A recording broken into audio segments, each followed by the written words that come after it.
Welcome home, baby. How was work? Well, honey, I have some really bad news to tell you.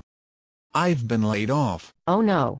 What happened? They've cut the entire department and have decided to outsource our jobs to a foreign firm. We're liquidating all of our computer equipment and hosting everything remotely now. So my job is no longer necessary. That's terrible. What are we going to do, Tom? I just don't know. When you quit your job, it became hard enough. We're already 3 months behind on the mortgage, and that cleaning job didn't pan out. That upsets me the most. He all but guaranteed you a job because you were quitting to safeguard your spirituality. We bought all that expensive equipment and supplies, and then he moves out of state. What a snake. Honey. That's the fellow brother you're talking about. Well, he sure isn't acting like one. How do you not know you're moving 500 miles away until a week before it happens? And then he doesn't give a reason? Something is fishy. I won't have you talking like that in this house. We are servants of Jehovah, loyal to his earthly organization. I don't see Jehovah and his earthly organization putting food on our table. I don't see them paying our bills. Why couldn't you have just stayed at the firm?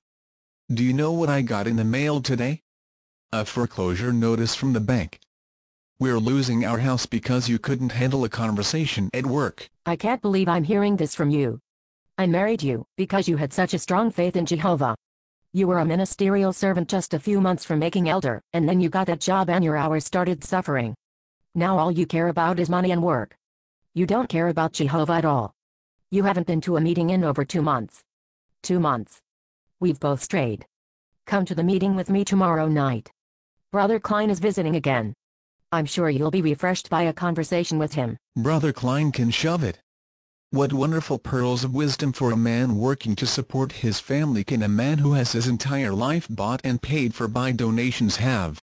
He sits there on his podium at the Kingdom Hall, where he lives in an attached apartment rent-free, driving a car bought and paid for by the society, telling all of us working stiffs that we need to rely on Jehovah more, just like him. That ungrateful moron refuses to acknowledge that it is contributions from working stiffs like me that allow him to live his happy-go-lucky lifestyle in the loving arms of Jehovah.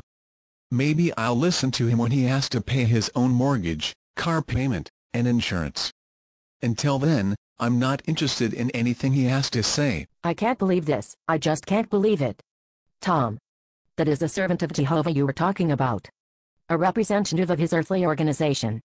You're jeopardizing your chance at paradise with that attitude. Yeah, his pompous attitude is a blessing from Jehovah, isn't it? Well, I've had enough of this conversation. I can draw unemployment, but we're going to lose our house and our health insurance. We have just enough in our savings to afford a move, and the foreclosure notice says we have a month to vacate the premises. I'll look for low-income apartments tomorrow morning. I'm going to bed. Good night.